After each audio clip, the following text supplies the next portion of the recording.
welcome everybody. We are here at the rewirEd Summit.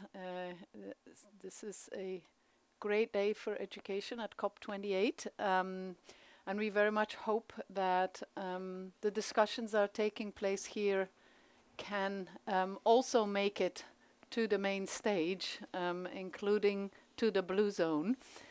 My name is Liesbet Stier. I am the CEO of EDC. We are a global NGO working in about 30 countries on education, health, and workforce development. I'm really excited to welcome you to this panel, which has a very wonderful title, Moving from Ideas to Action. 5 localized levers to support youth education, training and employment in the green economy. At EDC, we have been working on this issue for a number of years, the workforce development and then the application of this to the green economy, and I will tell you a little bit about that later. We are waiting for our 4th panelist who will soon join us, but maybe I will start with introducing who we do have in the room.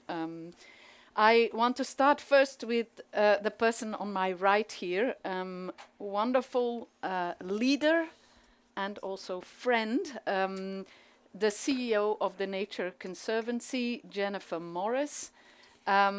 If you don't know the Nature Conservancy, you really should go and learn about it because it is an amazing organization working on nature and climate. Jeanne leads this organization, which has over 4,000 global staff, and they really are doing some wonderful programs and projects, and she will tell you all about that.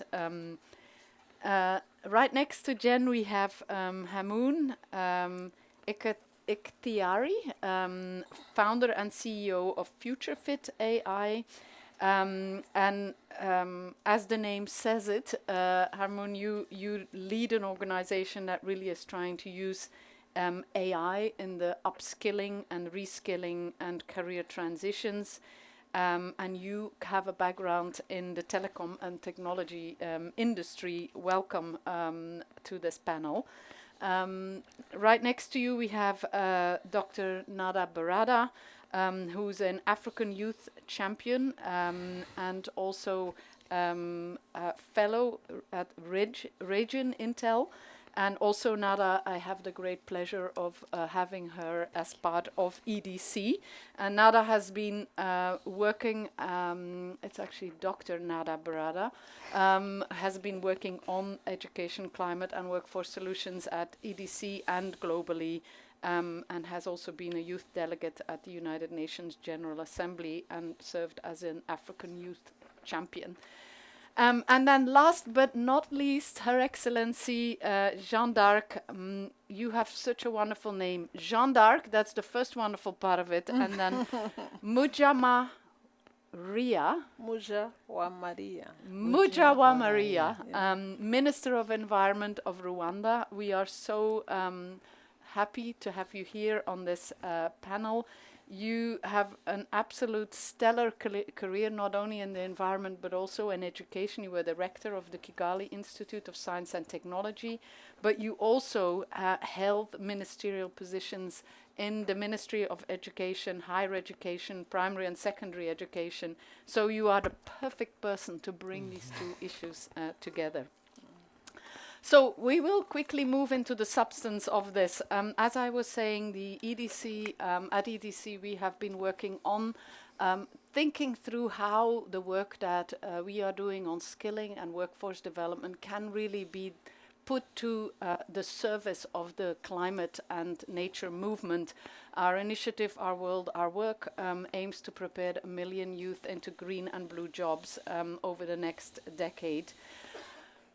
We know that we can't achieve the net zero targets without a skilled labor force. And I have to say, being here at COP28, I've been to previous COPs as well, I continue to be slightly disappointed, if I have to be brutally honest, because there is a huge amount of discussion going on around the money we need for the climate transition, around the technology we need for the climate transition, around the investments in infrastructure. But actually, the issue of human capital is absolutely central to it, and it does feel a little bit missing still in the discussions. And I will ask my panelists whether they agree with this or not. People do talk about it increasingly, so that's the good news. Certainly, we have an education day now at COP28. But it really needs to be integrated also in the actions and the proposals that will be coming out of the summit. And that is what we hope we can achieve over time. We would today like to talk about 5 gaps that we see would need to be filled or addressed in order to really make progress on this issue. And this is based on research that EDC has done in looking into this issue. And the 5 gaps are, and I'll go quickly through them, but we can discuss them with the panelists, are an information gap. That's to do with the fact that countries, employers, job seekers need information around the opportunities that are out there in green and blue jobs, and they need that information at a local level. We see a lot of very big surveys going on globally around the loss and the gain in jobs that will take place as the global economy transitions.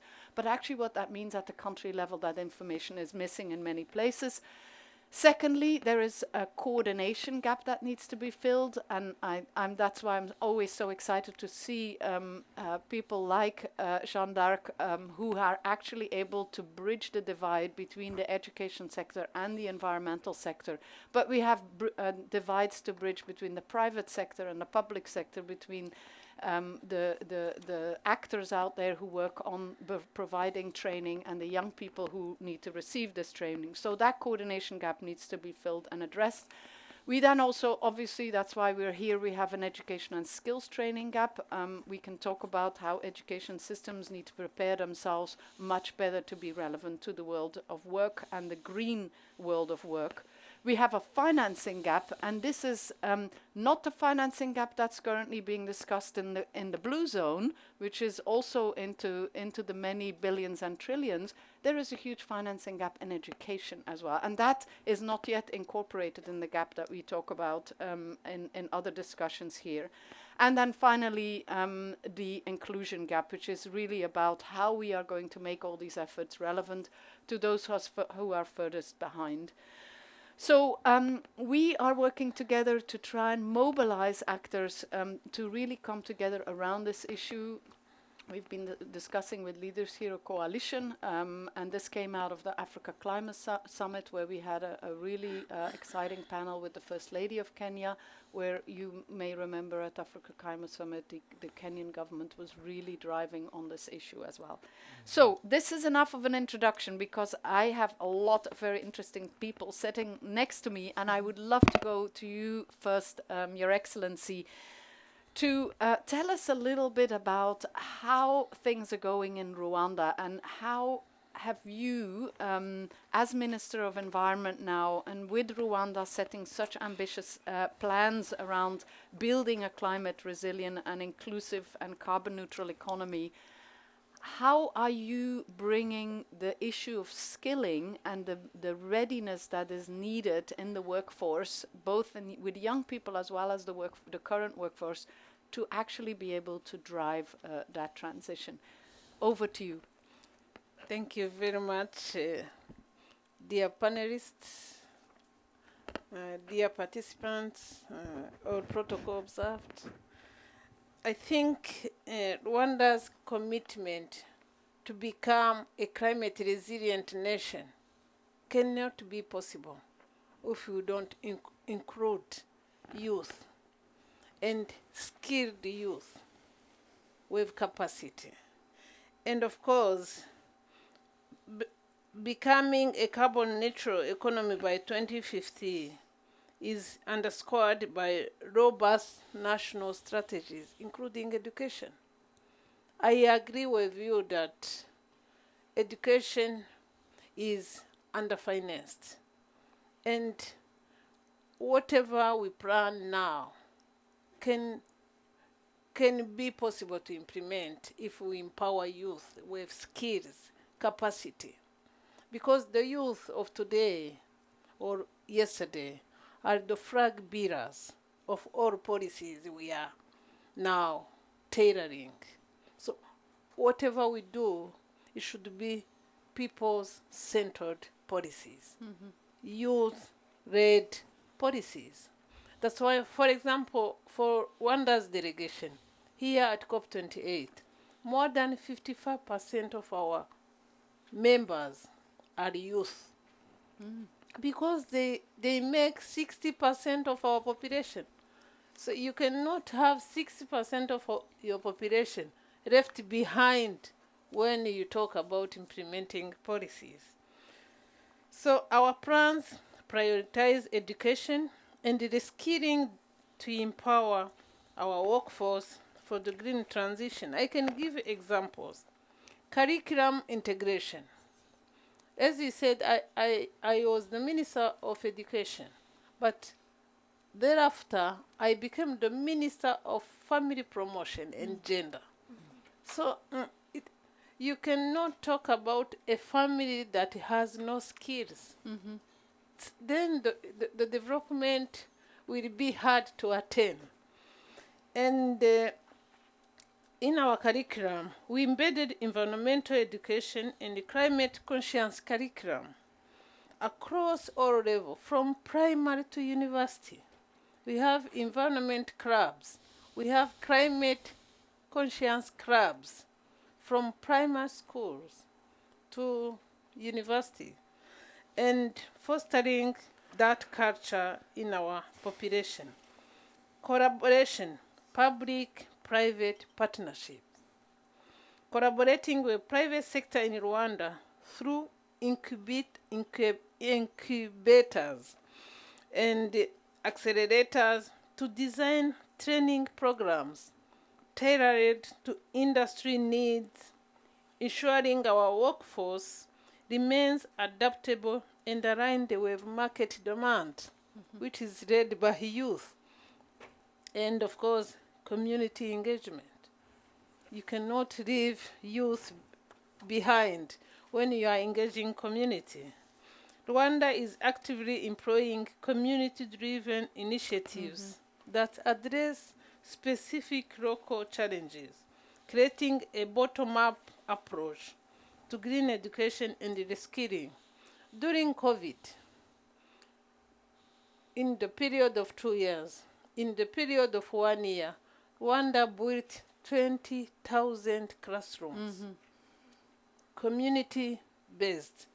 Community and youth were the ones coordinating those activities. Construction sites were coordinated by youth because they are the future of our nation. They are the future of this planet with all protection. So the insurance of inclusivity in Rwanda involves targeted programs, tailored initiative to marginalized communities, to make sure the marginalized community are even part of the implementation. When we are talking about tree planting, for example, we don't leave behind disabled.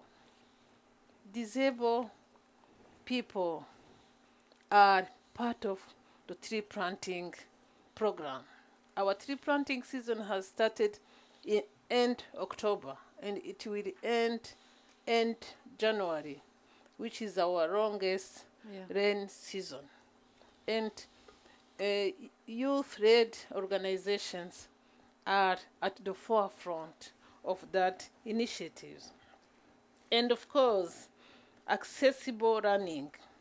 Implementing flexible learning model in Rwanda, leveraging technology to reach remote areas and underserved communities. We have a program of drones in Rwanda. And those drones, they are programmed by youth because we call them .com generation. So those dot-com generation are the one, I mean, remote controlling the drones that are serving even blood to remote hospitals. And this program has gone far beyond Rwanda. They are now in Ghana, they are now in West Africa, providing services to remote area hospitals, and they are led by youth. So we are looking forward how we can use those drones to plant trees in remote areas, because sometimes you may not be able to plant or to transport seeds to those remote areas. Rwanda is a country of 1,000 hills. By the way, we have more than 1,000. We couldn't only count more than 1,000. And their site you can't reach. Their site you can only go for hiking, but not tree planting. And of course, this has been made possible through SpaceX Starlink internet services. This development bridges the digital divide, bringing high-speed internet connectivity to be able even to operate those drones. So I think you cannot undermine education, youth development, if we really you want to protect this planet of ours. We have to be together with youth-led initiatives. I think that's what Rwanda does. Yeah. This is so inspiring. We every time I hear about what is happening in Rwanda, I am blown away. And the team there, including yourself and the rest of the cabinet, I've met several members of them. It's really amazing, and we really look at the examples emerging from that, and hope we can, the rest of the world, as you said, can also learn from them, including. That's why I decided to be ever youth. I will not age. You look 25. Us too. Oh, thank you very much. He says I look 25. Yeah. I want to keep looking 25. So thank you so much. I am going to turn now to Jeanne here on my right. And as I was saying earlier, TNC is truly an amazing organization, and I've had the true pleasure to actually see some of this work on the ground and experience it. And so I wanted to ask you, Jeanne, in terms of how you obviously are thinking about the really big conservation and climate transition challenges. How do you, as a primarily climate and nature organization, how do you bring in the skilling into what you do? Because we were talking earlier about the fact that there's kind of two ways into it. One is you can work with the education system and work with young people and give them skills or train them on climate and environment and so on. But then you also have to actually start from the other end and say, okay, what is the climate community? What's happening in the economy? And how do we actually pull in the skills that are required for this? So it has to kind of come from both ends. And I think we're doing pretty okay at the moment in trying to get climate education into the education system. But the other piece in terms of sort of pulling this into climate and nature efforts. And I know you have worked on this a lot, and I'd love to hear, Jeanne, if you could share some of your experiences and what the barriers are as well that you are seeing. Great. Thank you so much, Liesbet. It's wonderful to be here. Well, I think all of the youth in the room, including those of us that are forever young, recognize that the 10 hottest years on record have been since 2005, so when 18-year-olds were born.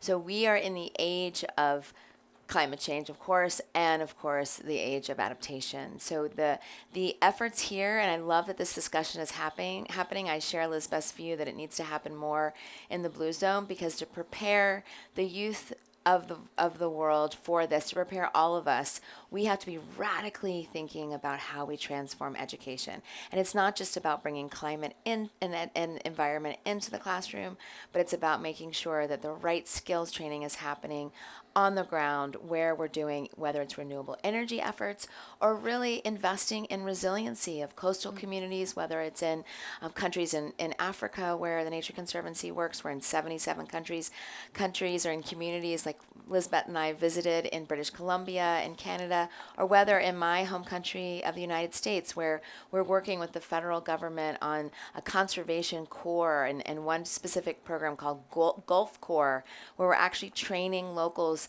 to understand the best ways to use nature-based solutions, oyster beds, mangroves, planting and restoring and protecting mangroves, and doing that in their communities to ensure that they have the right skills for the future that is really happening now.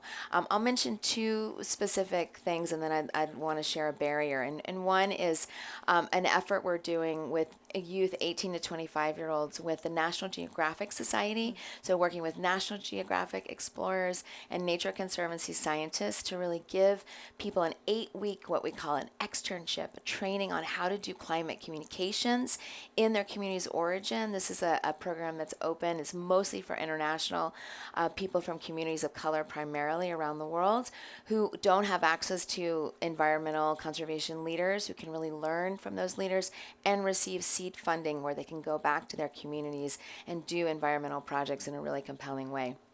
The other thing I mentioned, and this is where Liesbet and I just started talking about this, is an effort to use AI to predict where renewable energy installation, renewable energy jobs will be coming. So it's an effort called Global Renewables Watch. It's a partnership we have with Microsoft and a company called Planet that is looking at, we know now, actually in real time, where solar and wind installations are happening around the world. We can use this tool to not only know now, but also look at where it's going, because we can tell where that energy is going and actually predict where the workforce needs to be trained so that those communities are climate ready for the renewable energy jobs that are coming into their communities.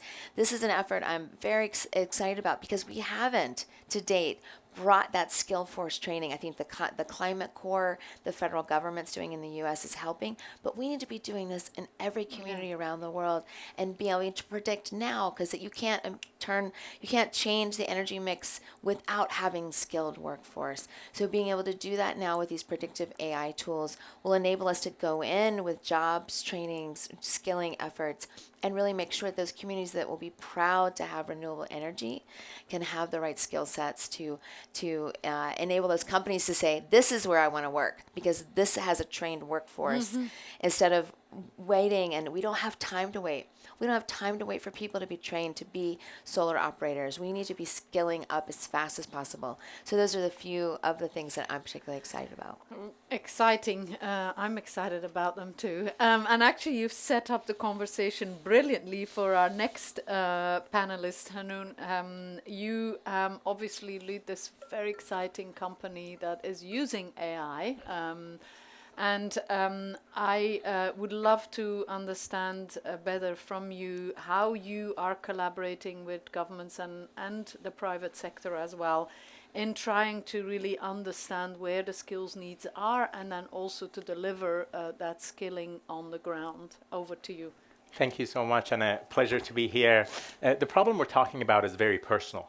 Right. I am an immigrant kid who was born on this side of the world, moved to North America when I was in high school. I had to figure out my own path. I didn't know what that was going to look like for me to get to opportunity, to livelihood. Equally, my parents, they were skilled immigrants with skills that they had, but were not recognized by the labor market. And so they face barriers in being able to engage with work. And work, I think we sometimes forget, especially those of us who have easier access to it, it's not just about a job. Right, this is about dignity, it's about identity, it's about who we are, who we want to become, and the kind of people we want to support in our lives around us. And the story I shared with you about me and my family, the only thing that's important to recognize about that story is it's not special at all. Right, we've got hundreds of millions of people around the world who struggle with access to work and opportunity. And when the size and the scale of the problem around the workforce development is as we're describing, there is no chance that we can solve that scale of a workforce problem through only manual interventions. We need infrastructure that can scale, and that's where technology and AI can come in to help solve the scale and order of magnitude that we're dealing with when it comes to that question. When you take that problem apart, a couple of key issues come up, and you mentioned in the gaps you described. One of them is fundamentally about the ability to navigate. Think about Google Maps, Waze, GPS. The ability to actually have a GPS for your career, to understand what pathways and opportunities are available to you, no matter where you are around the world, that's personalized to you, understands who you are, and guides you along that path. An example of something we've worked on around this is this idea of a career co-pilot. You've all seen ChatGPT. Imagine what an AI career assistant looks like that can have a conversation with you, not force you into government data sets about the exact coding of your occupation, but have a natural language conversation about what are your interests, preferences, and then what are the in-demand opportunities that can help you get to jobs. So imagine an AI career system that everyone can access, that engages with you in the language of your preference and localizes the context.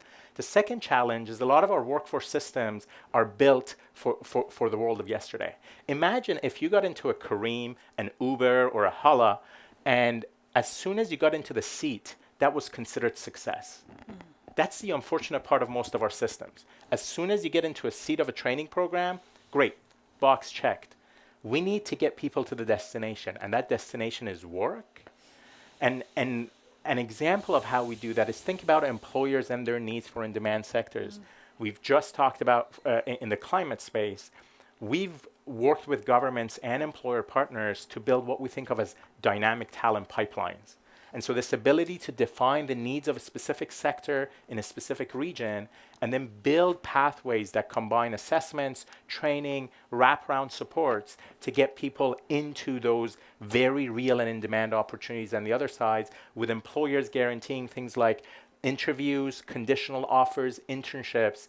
That is a very different world than you should get a degree and whatever happens after that happens. These are predictable pathways that lead people into real jobs with employer commitments and government supports to get them there. And then finally, from a system management perspective, the last thing we can afford is keep launching individual micro-skilling initiatives in every corner of the world and have no visibility into how this system is working. When you think about the global supply chain system, there is now real-time visibility of where every good is in every corner of the world as it moves across continents. We have nowhere near the same level of visibility into our talent pipelines, and you spoke about an example of this. So what does it look like to use the power of AI and intelligence to be able to build visibility and intelligence into talent supply, talent demand, and then the pathways and pipelines that can help best get us there? Brilliant. Thank you. It's interesting you talked about that you see your goods moving. I've often thought about what we are currently able to do, which is actually mapping all the trees around the world. This is great satellite mapping of every single tree that's falling around the world, but we can't yet actually identify which young people are falling or in schools or out of schools. And I think it's brilliant that you talk about the career co-pilot and really making this so much more visible. Thank you, Anun. I will now turn to Nada Barada. Nada, you have done a lot of work on the sort of inclusion of young people in workforce development, but also now increasingly in the green transition. What does inclusion look like from your perspective? The climate crisis is really, I think, what is going to put to test our ability to collaborate together and work together towards that. And I think when we think about it, it's more than needing sustainability managers. It's actually all of us, all of the skills that we have together, and how can we come to a room and think about what are some of the sustainability practices that we can sort of embed in the day-to-day job. When I think about inclusion, I want to first address some of the barriers that we're seeing increasingly, at least as in the conversation around green skilling. One of them is the awareness of green jobs. I think More young people need to know about what are some of the green jobs prospects that exist, and specifically as it addresses their localities of where they live. What are some of the prospects like? Another one is the educational requirements. When I look at some of the studies done by LinkedIn and others, a lot of the requirements for green jobs are from that needs higher educational degrees. That's not the case for the majority. In the US alone in 2021, about 60% of youth aged 18 to 24 did not have a university degree. How do we are able to actually include people who don't get a university degree, either because of cost or because of access? If we need to reskill people, how do we address people leaving their jobs and not, and continue sort of the loss of income in pursuing that training? How do we do to address that? Additionally, when we look at specifically green jobs and green sectors, STEM fields are a requirement. And we know that women and girls are underrepresented in STEM fields. So what do we do to be able to address some of those key challenges and barriers? And then, of course, the digital divide. We would love to also continue to sort of find different innovative ways to reach people all over the world, but how do we address that when we're still having ongoing challenges? So we cannot think of addressing climate change without continuing the work and the fight that we're all doing in advancing some of the things on the SDGs. Now, I'm going to get to some of the strategies here. When thinking about inclusion, what do we need to really keep in mind?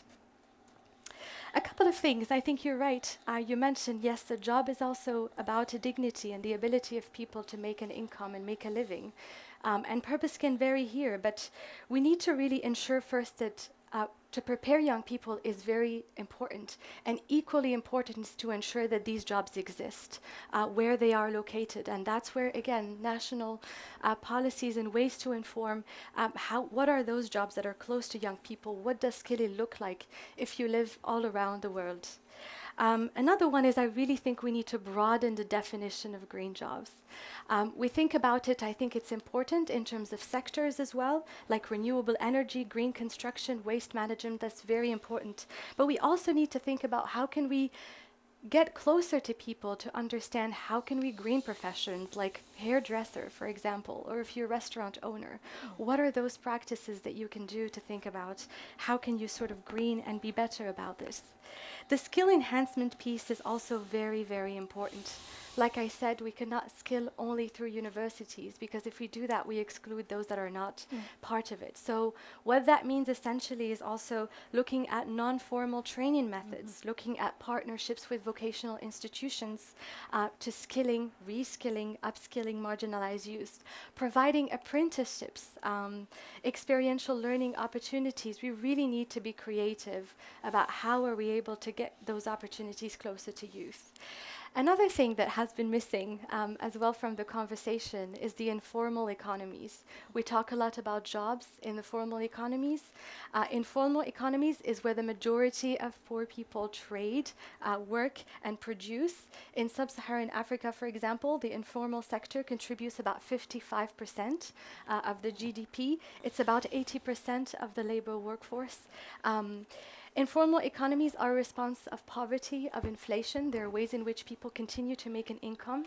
And those are really important. We have very great examples in India of waste pickers, for instance, that are really doing the job that in some cases states still struggle with. And so we need to think about how can we support people working in informal economies. And that's where the entrepreneurship piece also comes in. How do we work into providing different entrepreneurship trainings to young people that are working in there? How can we invest and give them the means to succeed? And then how do we do that collectively? I think, well, one is continuing to tackle the challenges that all of us in this room are probably doing already, addressing poverty, digital divide, inequality. Those are still very important to making sure that we address our goals towards addressing the climate change challenges. I want to also talk about what you mentioned. I love that your team, half of it, are young people. We need intergenerational collaboration. We have so much to learn from one another. And it's about not just having people in the room, but addressing them equally. And I would encourage everybody to think about their workplace and think about the places that we hold for young people as well. I think it's very, very important. How can we learn from indigenous knowledge as well? Those are communities that have been doing this for thousands of years. How do we are able to incorporate things that people have learned for so much before we sort of put a label to it as a green skills? That's really, really important. Lastly, I just want to say I've been so privileged actually. In Kigali, we had an African Union reunion where I've met so many inspiring people from all over Africa and doing incredible work. So young people are already doing that. They're not waiting for us. But what I think is important, and that has really come through in a lot of my research, we cannot put the responsibility of this on individuals. We need all systems, all actors to help support, make sure that young people are supported in those transitions. And that's really, really key. Thank you. Wonderful, Nada. Thank you so much. I have had my cue about the sort of end of this session, but before we end, I want to go quickly back over to the panelists here, and I'll start with you, Your Excellency, because the question I actually want to ask is about this critical issue of we are here having a wonderful time in the green zone, talking to each other. How are we going to connect to the discussions that are happening in the blue zone?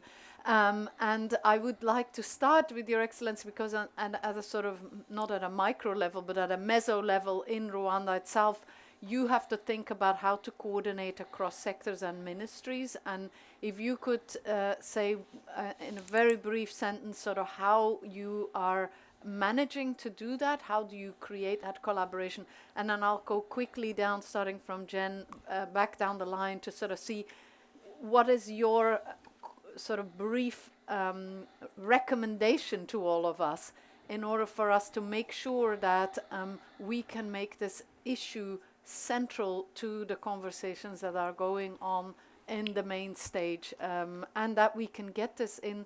Sadly, I mean, even the global stock stake doesn't really mention education. So while we're talking about this, it doesn't quite penetrate yet. So I'll start with you, Your Excellency, and then I'll go back over to the other panelists. Yeah, thank you very much. First of all, we have to have this a single change for local green job growth. The implementation of regional mentorship programs, connecting experiences and professionals, have South-South cooperations in the area of environment, and especially among the youth, and fostering skills development and providing real-world insight. There are successful cross-sector collaboration. For example, notable success is observed in collaboration in Rwanda, where private entities, education institutions, and government bodies jointly design and implement skills development programs, which is lesson learned. And out of the lesson learned, Rwanda is driving a green transition in education and skills development with a focus on inclusive growth. As she was saying, you cannot talk about greening this planet if we look at skills only. We have to start from the birth. For example, there is a program we are trying to instill in our population. When you give birth to a baby, the day the baby comes out, plant a tree. So she or he will grow knowing that that is the tree that was planted when she came out of hospital. So that she doesn't need education to know that, but she will water it before going to school. Every morning she will water it because she or he knows it is her or his tree. So Rwanda is driving that green transition. For example, talking about the collaboration, we talk about Northkin House in Kigali now.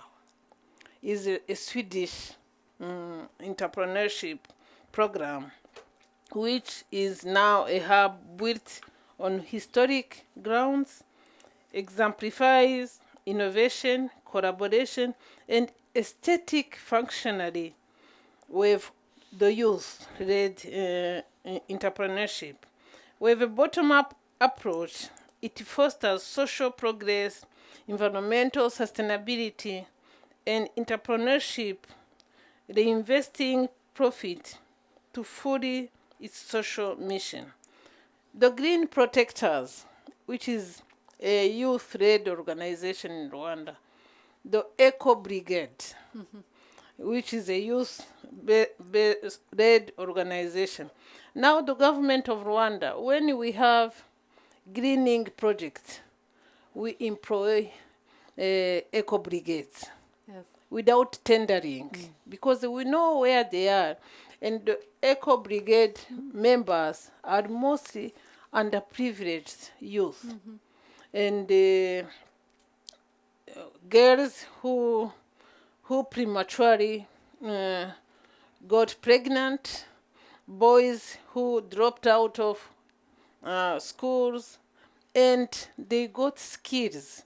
They were trained to cater for themselves and to support Rwanda.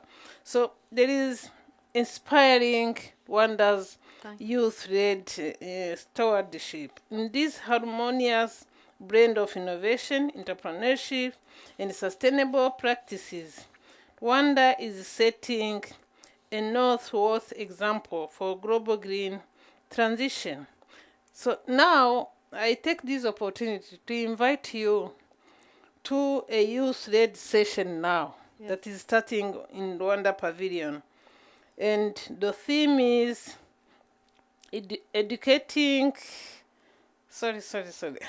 The theme is educating the next generation of climate action champions. Great. So, which is like your theme today. Yes. So I invite you to go to the session. So everybody move Fantastic. over to Rwanda. I'm going to take one, but before you go, 1 minute each for the panelists. Okay, how do we make this real? Jeanne? Yeah, so very quickly, I completely agree with you that there is a siloing of environment, climate discussion, and then the education discussion here, and they have to come together. And one of the ways I think that can happen is really for the private sector leaders that are here to talk about what employees they want to see in the future, for what skills that they're seeing are lacking, for the individuals who are in these companies to be saying, look, we see a need for XYZ, and that can be more integration between those two groups. I think that would help a lot. Yes, very good idea. Hanun. Conscious of time, two very quick things. In this new economy, governments cannot build a sustainable future without a future-fit workforce, and employers cannot grow and succeed without having the workforce and skills they need. So starting with that, companies are losing deals and governments are losing investment when they don't invest in their workforce and skills. I think that's the narrative to push. That's what they care about. That's why this matters. When it comes to individuals, we've given them this false promise of you get a degree and you'll be fine. We've got to shift from get a degree to get on a pathway. That pathway can be a variety of possibilities, but that's the mission, that's the focus. So well said. Thank you, both of you. Nada. I mean, quickly, let's not delegate. I mean, if we need everybody in the room, all sorts of skills. We need technical skills, we need soft skills, we need, innovative skills. Don't shy away from being involved in these conversations at your workplace or whether you talk to everybody. We really need everyone. Everyone is equally valuable in the room in sort of making this work. That will be it. Thank you so much. I hope you will join me in thanking this incredible panel. What a wonderful discussion, very inspiring. And I hope you have a wonderful day and join us online and in the subsequent discussions here at rewirEd. Thank you very much. Thank you all.